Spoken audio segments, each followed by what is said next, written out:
Friends, this is Rajesh. Welcome to RDN Study. So friends, আজকে আমরা Tripura TET 1 এবং TET 2 পরীক্ষার জন্য ইংলিশ পেডাগজি থেকে 10টি প্রশ্ন নিয়ে আলোচনা করব। অর্থাৎ আজকে আমাদের প্র্যাকটিস সেট হচ্ছে 4। আমরা তার আগে প্র্যাকটিস সেট 1, প্র্যাকটিস সেট 2 এবং প্র্যাকটিস সেট 3 এই ভিডিওগুলো করেছিলাম এবং যেখানে প্রায় 30টি প্রশ্ন নিয়ে আলোচনা করেছিলাম। প্রত্যেক দিন 10টা প্রশ্ন করে আলোচনা করা হয়। প্রত্যেক দিন বলতে প্রত্যেকটা সেটে 10টা করে প্রশ্ন নিয়ে আলোচনা করা হয়। আর তারই ধারাবাহিকতায় আজকে আমরা আরও 10টি প্রশ্ন নিয়ে আলোচনা করব। তো দেখুন, এখানে রয়েছে which one of the following is not true about the status of English language across the world. এখানে বলা হচ্ছে যে ইংলিশ যে ল্যাঙ্গুয়েজ রয়েছে, ইংলিশ যে ভাষা রয়েছে, তো এখানে তো 4টা অপশন রয়েছে টোটাল। তো এই 4টা অপশনের মধ্যে কোনটা সঠিক না, বা ইংলিশ ল্যাঙ্গুয়েজ সম্পর্কে এই 4টা অপশনের মধ্যে কোনটা সঠিক না, ভুল। দেখুন বলা হচ্ছে নট ট্রু। ভালোভাবে দেখবেন পরীক্ষার মধ্যে আনসার করতে গিয়ে। তাহলে দেখুন অপশান এতে রয়েছে English as a foreign language. এটা তো সঠিক, ইংলিশ একটা foreign language. English as a second language, আমাদের ভারতবর্ষে ইংলিশকে কিন্তু সেকেন্ড ল্যাঙ্গুয়েজ হিসাবেও ব্যবহার করা হয়। English as a heritage language, এটাও সঠিক, ইংলিশ একটা হেরিটেজ ল্যাঙ্গুয়েজ। লাস্ট যে ডি অপশান এখানে লেখা আছে ইংলিশ অ্যাজ নেটিভ ল্যাঙ্গুয়েজ। তাহলে দেখুন আমরা হচ্ছি ভারতীয়, তো আমাদের দিক থেকে ইংলিশ কিন্তু নেটিভ ল্যাঙ্গুয়েজ না। হ্যাঁ, আর এখানে বলা হচ্ছে নট ট্রু, তাহলে যেটা মানে সঠিক না এটাই আমাদের উত্তর হয়ে যাবে। তাহলে ডি অপশান হবে সঠিক, বা ডিকে আমাদের আনসার করতে হবে, তাহলে কিন্তু আমরা 1 নম্বর পাবো। তারপরে দেখুন 42 নম্বরে রয়েছে the study of the words and their meaning is known as phonetics, syntax, linguistic নাকি সিমেন্টিক। দেখুন বলা হচ্ছে the study of word in their meaning is known as, মানে একটা স্টাডি আমি পড়লাম, তার মিনিংটা আন্ডারস্ট্যান্ড করলাম, তো মিনিংটাকে কী বলা হয়? হ্যাঁ, যেমন সাউন্ডকে বলা হয় ফোনেটিক্স, হ্যাঁ স্ট্রাকচার বলা হয় সিনট্যাক্স, যে ল্যাঙ্গুয়েজের যে বা কোনো একটা সেন্টেন্স লিখলে যে স্ট্রাকচারটা আমরা ইউজ করি এটাকে সিনট্যাক্স বলা হয়। তো একটা ওয়ার্ডের মিনিং যখন আমরা জানতে চাইবো বা মিনিং সম্পর্কে পড়াশোনা করব, তখন কিন্তু এটাকে বলবো সিমেন্টিক্স। আনসার হবে ডি, সিমেন্টিক্স। তো এখন প্রশ্ন হচ্ছে 42-এর পরে 43 নম্বর কেন? মাত্র 2টো প্রশ্ন আমরা আজ আলোচনা করলাম। দেখুন প্র্যাকটিস সেট 1, 2, 3 এগুলোতে বাকি যে প্রশ্নগুলো ছিল এগুলো কিন্তু আলোচনা করা হয়ে গেছে। তো আজকে হচ্ছে আমাদের প্র্যাকটিস সেট 4, তার জন্যই কিন্তু এখানে 43 নম্বর এখন আমরা আলোচনা করব। Which one of the following is not a language component. এখানে বলা হচ্ছে এখানে যে 4টা অপশান আমাদের কাছে রয়েছে তার মধ্যে কোনটা ল্যাঙ্গুয়েজ কম্পোনেন্ট নয়।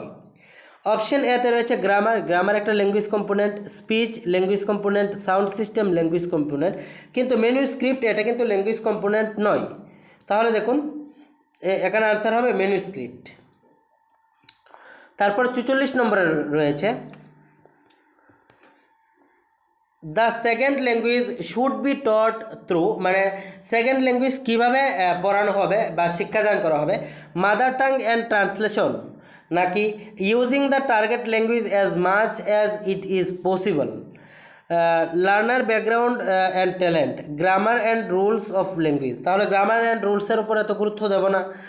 তারপর লার্নার ব্যাকগ্রাউন্ড দেখে আমরা কি করব, সে কতটা ট্যালেন্টেড এটা কি আমি, বা তার যে ব্যাকগ্রাউন্ড রয়েছে এটা দেখে আমি কি করব। একজন শিক্ষক হিসেবে আমার এই দায়িত্ব নয় যে তার ব্যাকগ্রাউন্ড দেখা, আমার দায়িত্ব হচ্ছে তাকে সেকেন্ড ল্যাঙ্গুয়েজ শিক্ষাদান করা, ভালোভাবে করা।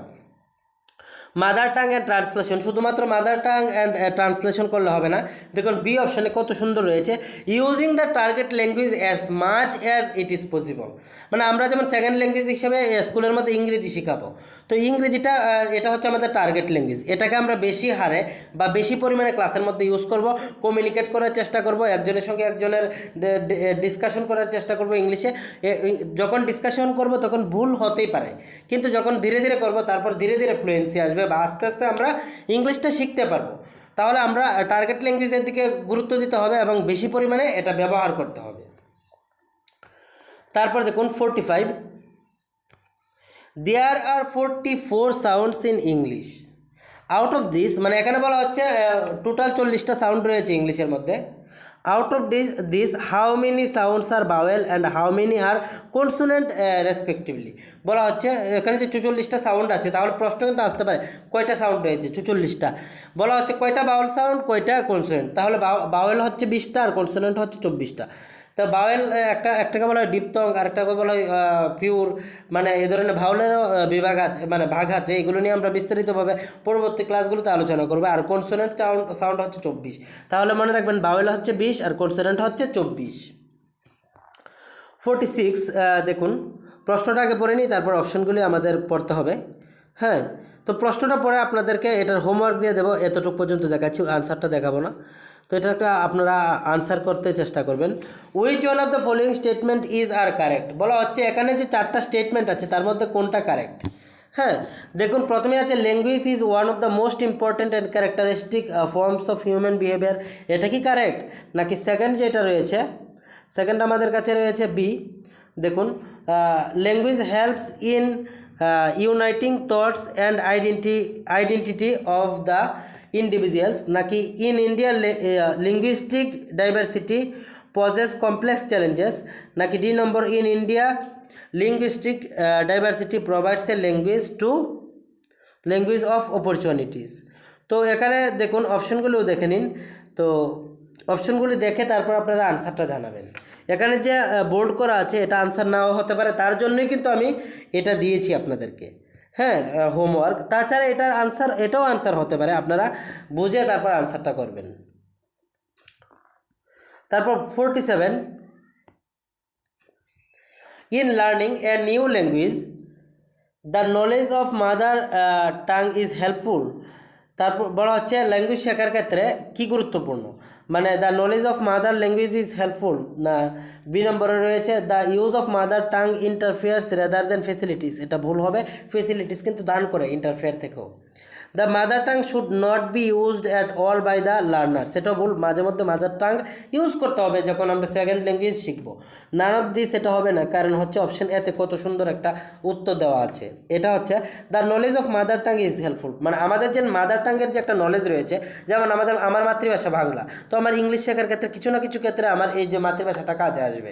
তো তার জন্য বলা হচ্ছে the knowledge of mother tongue is helpful.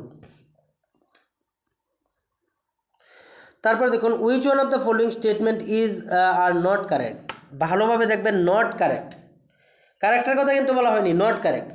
বলা হচ্ছে language helps in uniting thoughts and identities of the individual. হ্যাঁ, ল্যাঙ্গুয়েজ কিন্তু আমাদেরকে এক্ষেত্রে সাহায্য করে। In India language diversity poses a complex problem. ইন্ডিয়ার মধ্যে কিন্তু ল্যাঙ্গুয়েজ যে ডাইভার্সিটি রয়েছে, বিভিন্ন ভাষা বলা হয়, তার জন্য কিন্তু আমাদের একটা কমপ্লেক্স বা আমাদের একটা প্রবলেম সৃষ্টি হয়, এটাও সঠিক।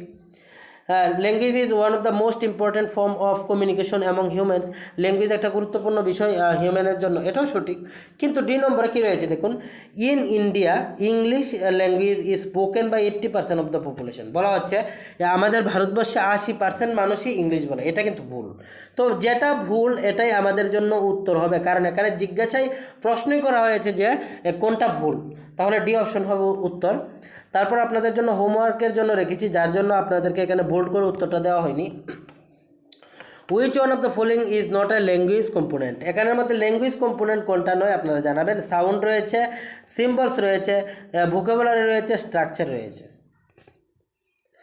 50 নম্বর আজকের শেষ প্রশ্ন দেখুন, if a student is unable to learn a task by a specific method, then a teacher বা you should। বলা হচ্ছে একজন স্টুডেন্ট যখন কোনো একটা ক্লাস বা কোনো একটা টাস্ক সে কী করতে পারে না, একটা মেথডের দ্বারা বুঝতে পারে না, অ্যাজ এ টিচার আপনি কি করবেন বা আপনার কি করা দরকার? Ignore the students and move to the next topic, মানে স্টুডেন্টটাকে ইগনোর করে দেবেন এবং চলে যাবেন আরেকটা টপিকে, এটা তো কিছুতেই হতে পারে না। আপনি একজন শিক্ষক হিসেবে দায়িত্ব বোঝানোর। যেমন আমাদের জিএস স্টেটমেন্টে যারা ক্লাস করে, আমি যতটুকু জানি পুরোটাই দিয়ে দিতে, এবং স্টুডেন্ট যতটুকু পর্যন্ত না বোঝে আমি চাই যেন স্টুডেন্ট তারা বুঝতে পারে, এবং তার জন্য কিন্তু আমি টাইম নিয়ে থাকি। Explain the situation to the students এটা কি প্যারেন্টস, মানে আমরা কি স্টুডেন্টস প্যারেন্টসের সিচুয়েশনটা দেখবো? এটা তো দেখে কোনো লাভ নেই। Tell the students that task is not very important, এবং স্টুডেন্টকে আপনি বলে দেবেন থাক আপনি মানে যেহেতু এই কাজটা তোমার দ্বারা হচ্ছে না তাহলে এটা করতে হবে না, কারণ এটা তো একটা ইম্পর্টেন্ট না। এটাও কিন্তু বলা উচিত নয়। এখানে দেখুন কত সুন্দর আছে, give some extra time to the students to learn the task. স্টুডেন্টকে একটু এক্সট্রা টাইম দিন বা দিতে হবে যেন স্টুডেন্টরা এই টাস্কটা হ্যাঁ সম্পর্কে বুঝতে পারে বা তার আয়ত্তে আনতে পারে। একজন টিচার হিসেবে এটা কিন্তু আমাদের কর্তব্য বা দায়িত্ব। তো এই হচ্ছে 50টা প্রশ্ন। দেখুন আমাদের কাছে প্রায় 325টা প্রশ্ন রয়েছে। দেখুন কত সুন্দর করে আমি পিডিএফটা আপনাদের জন্য তৈরি করেছি, এটাও আপনারা দেখতে পারেন। একটু দেখিয়ে দিচ্ছি পিডিএফটা কি সিস্টেমেটিক আছে আপনাদের জন্য। তো যারা আরডিএন স্টাডি চ্যানেলের নোটস নেবেন টেট 2 বা টেট 1-এর জন্য মার্চ মাসে, আমি জানিয়ে দেবো মার্চ বা এপ্রিলে আমি একদম প্রোভাইড করব একদম টপিক ওয়াইজ পুরোটা। তো তখন যারা নেবেন আমার কাছ থেকে তখন এগুলো কিন্তু পাবেন, এবং এটা কিন্তু তৈরি করেছি আপনাদের জন্যই, যেন যারা নোটটা নেবেন তারা যেন পেয়ে যান এই জেরক্সটা আর কি। একদম দেখুন আনসারটা যেন অসুবিধা না হয় তার জন্য আমি বোল্ডও করেছি যেন আপনাদের, এবং 325টা বাছাই করার প্রশ্ন একদম দেখুন একদম খুব সুন্দরভাবে আছে। তার কারণ হচ্ছে কি, তার কারণ হচ্ছে এইগুলো যখন পড়বেন বা পড়ে যাবেন তখন দেখবেন একটা ওভারঅল নলেজ হবে, তখন কিন্তু আপনারা পরীক্ষার মধ্যে আনসার করতে পারবেন। এবং English pedagogy, Bangla pedagogy, SST pedagogy, child development and pedagogy হবে নলেজ বেসড কোশ্চেন, মুখস্থ না। আর খুব কম সংখ্যক মুখস্থ প্রশ্ন আসবে। তো যখন আপনি এটা আন্ডারস্ট্যান্ড করতে পারবেন তখনই কিন্তু ঘুরিয়ে প্রশ্ন আসলে আনসার করতে পারবেন। এটা কিন্তু ইতিহাসের মতো মুখস্থ প্রশ্ন আসবে না।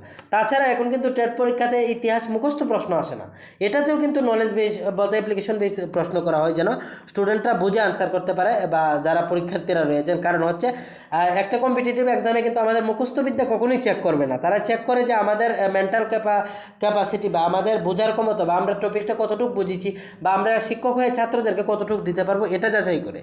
তার জন্য আপনারা এই বিষয়টা কিন্তু একদম মনে রাখবেন। তো দেখুন এখানে টোটাল 330টা প্রশ্ন রয়েছে। তো আশা করি আপনাদের ভিডিওটা কাজে আসবে, এটা হেল্পফুল হবে আপনাদের পরীক্ষার আগে, এবং ভিডিওটা ভালোভাবে দেখবেন। নোটসগুলো যারা আমার নোটস নেবেন না তারা পারলে লিখে রাখুন, এবং তাছাড়া 325টা আমি এখানে করাবো না, কারণ যারা নোটস নেবে তাদের তো এক্সট্রা দিতে হবে, তো এখান থেকে এক্সট্রা আসবে। তো মনে হয় না একদম 325টা করাবো, তবে 2 250 তো করেই দেবো। হ্যাঁ, তো আশা করি ভিডিওটি আপনাদের ভালো লেগেছে। ভালো লেগে থাকলে লাইক, শেয়ার এবং চ্যানেলটিকে সাবস্ক্রাইব করবেন। ধন্যবাদ।